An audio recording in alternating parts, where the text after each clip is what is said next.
Hey, we're getting started here with the Pizza Showdown. So I really enjoy this theme for a stream, which is to pick 3 recipes from great sources, trusted authorities on something, and then me coming in, testing the 3 recipes, and we get to find out which one we like the most. And you can tell a lot about a pizza visually, so I'm really curious to hear your thoughts on the pizzas that we make today. All 3 of these pizzas are gonna be Neapolitan style pizzas, which to me is the king of pizza, not only from a historic perspective, but also just my favorite pizza to eat. Neapolitan pizzas are baked in really, really hot ovens, way hotter than you can possibly get your ovens at home. But what we're gonna do is we're gonna use the broiler, a superheated cast iron skillet, and the top rack. We'll heat the skillet on the burner, okay? Get it really nice and hot. We flip that over, and that becomes our pizza stone. So these Neapolitan style pizzas are baked at a very high temperature for a very short amount of time. We're talking 2 minutes maximum.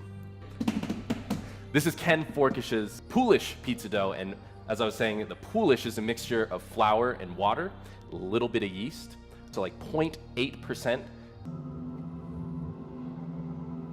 This might seem like a lot of flour, and it is, but I can just tell by how wet this dough is. Make sure that I have plenty of flour on hand here.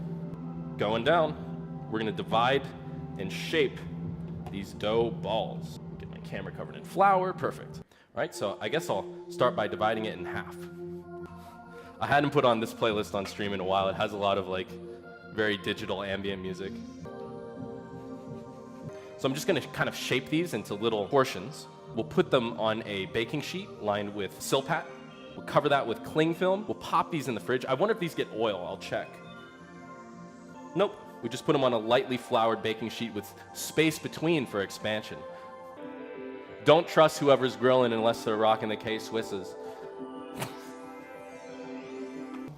So I'm just gonna cover these. We're just chilling these. Spheres from Ken Forkish, which uses a Polish, a pre-ferment. We're chilling these because this is a rather wet dough, and he says chilling these for about 30 minutes before shaping the pizzas is a good move so you can actually work with the dough more. What's the percentage hydration for this dough? Good question. This is 75%. So while that dough is chilling, let's cut some broccoli and get our cherry tomatoes going, just so we have those on deck. Just carefully cut just a little X in the bottom of each cherry tomato. You briefly boil those for like 2 seconds, plunge them into an ice bath, and then that peel comes right off. So we are going to peel these and roast them. Are you near Pueblo, Colorado? Actually not. I don't think so. I suppose it'll be revealed when the news article is actually posted. But let's bake a cake soon on stream. Just kidding. Get some caramelized shallots in the house. Just a couple more shallots here. I'm gonna slice these up. Okay, so by the way, here's just that water. Cherry tomatoes in. Getting some ice. You can see that's gonna be really easy to peel, so I'm gonna get that on the ice, get the water in there. I'm gonna get these shallots caramelizing, just cooking low and slow in some butter and olive oil as an homage to our boy Arise in the chat. Nice knob of butter, as they would say. That stuff is not cheap, but then it doesn't taste cheap. Here you can see, I'm just peeling. Okay. Let's go ahead and make our first pizza. I was kind of thinking that I would show how one of the doughs is made. I do have all 3 doughs because I'm a good boy.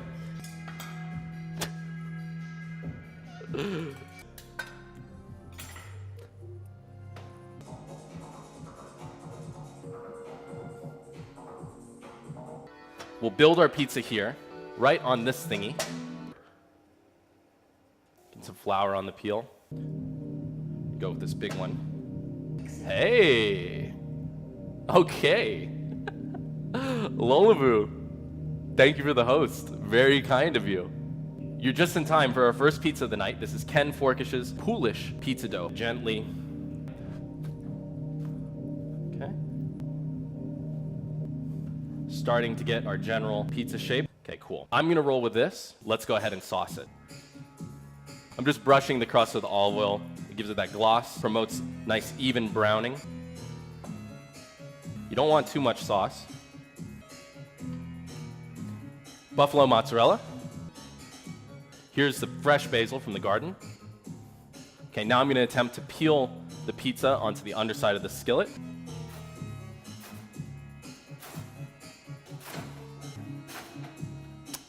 Okay, a whole lot of cornmeal. Yes, yes. Ta-da! Now going in the oven. Ken Forkish Pizza in 2 minutes. Was first try Kappa, yeah. Yep.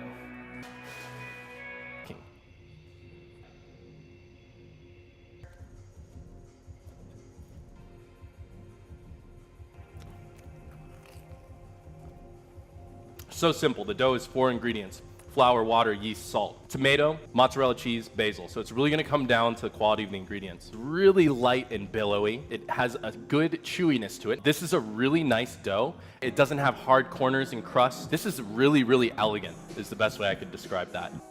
Now we're going to make Hessons Pizza. So I've got the dough, which is proofed. There are a few stages to making this particular dough.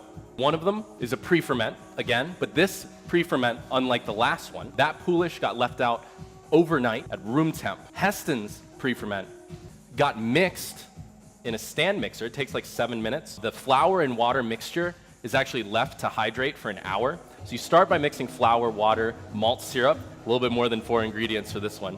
The malt syrup is going to tenderize the dough. It gets left to sit for about an hour, which is called autolyse. A lot of steps to the Heston dough, but this is it, ready to go.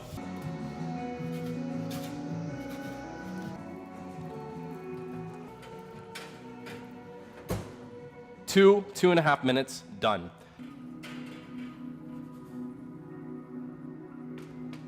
Heston Blumenthal's pizza dough, margarita style.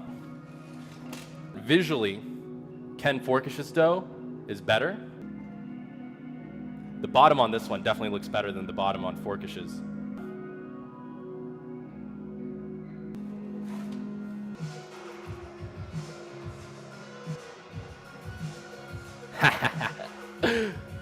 Right off the bat, it is a stiffer crust and a tighter crumb. The flavor on this dough is a clear winner over the Forkish one.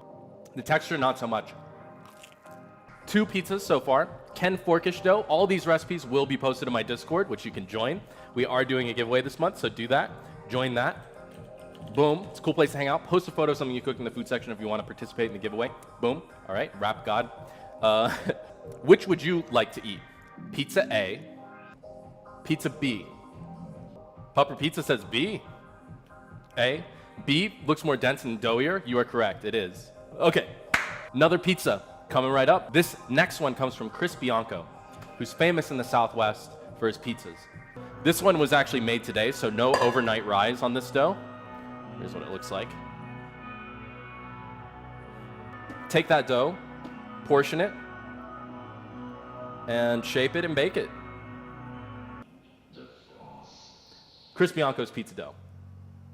This is a fairly stiff dough. I would say it's a little bit less stiff than the Heston dough and stiffer than the Forkish dough.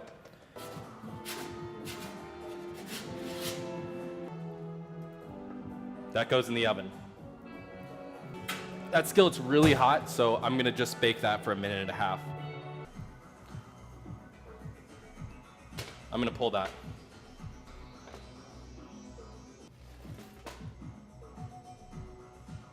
Let's dive into Bianco's pizza. Again, this is our 3rd pizza dough.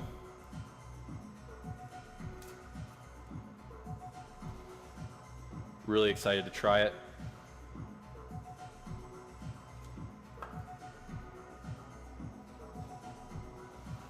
By the way, a minute ago when I was actually building this pizza, I was talking deliberately in such a way that I can clip it up later for if their news article on the website, if they need some kind of like video from me, which would kind of complete the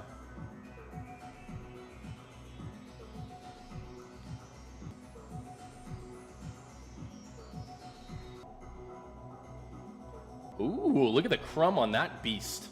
I'm partial to the Forkish one visually because of how puffy it got, but we got to taste this in order to see what's up. I'll bet that Forkish pizza, the first pizza, is extra fluffy because of the flour. I was using Bob's Red Mill there, whereas the flours for this and Heston's Pizza came from a flour mill called Hayden. This one gets like 5 cups of flour, 2 cups of water, a pack of yeast, like 12 grams of salt.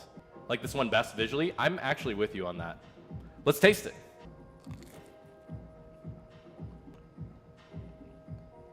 You can't say that it has as much flavor as the other crust. You just can't, because it doesn't have the overnight fermentation. However, I'll bet you could take that pizza formula and ferment it overnight in the fridge, bake it the next day, and you get that good flavor development. It's funny how when you do a trio test like this, you'll sometimes get these weird patterns emerging. And the pattern here, Hessons Pizza, this end is stiff. Ken Forkish's pizza, if this end is pillowy, this one is dead center. So it's got a good chew to it. My favorite of the 3 was Ken Forkish's because I love that pillowy quality to it. Flavor-wise, Heston, far and away, had the best flavor. I really like Bianco's for ease of use. So all 3 of these are really good pizza doughs. Heston's is the most difficult one to make, or it's easy. You need a stand mixer though, and it's time consuming. This one, Bianco, you don't need a stand mixer and you don't need to do a pre-ferment. The flavor is good, no one's gonna complain about it, but having tasted those doughs that fermented overnight or had pre-ferments, they have superior flavor.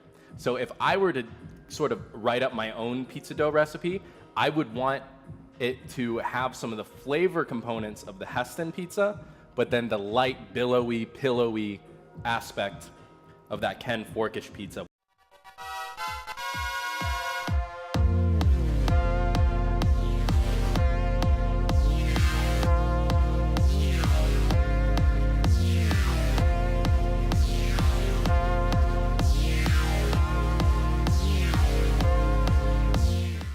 Cheers. Thank you for watching my stream, everybody. I do appreciate you all. Tell your friends about the stream.